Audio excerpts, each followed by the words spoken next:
Mahal kita.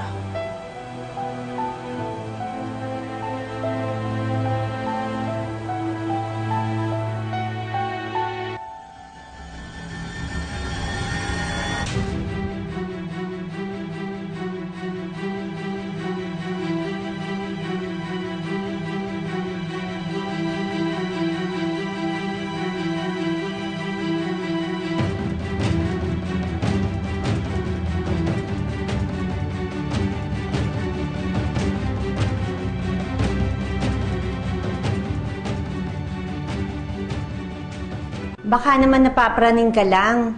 Baka naman walang ibig sabihin yung pakikipag-usap ni Efraim kay Santina. Maybe nagpapaalam na lang silang dalawa.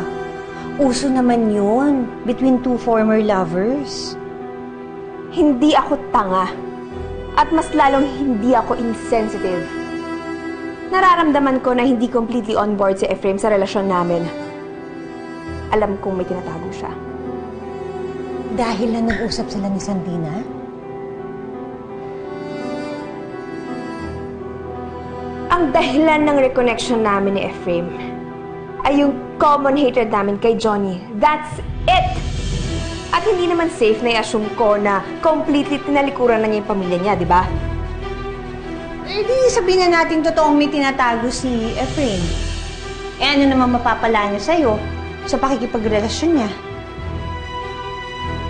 Hindi ko alam. Pero mabuti na yung nag-iingat ako. Yan ang gusto kong marinig sa'yo. Hindi ka tanga, katulad ko.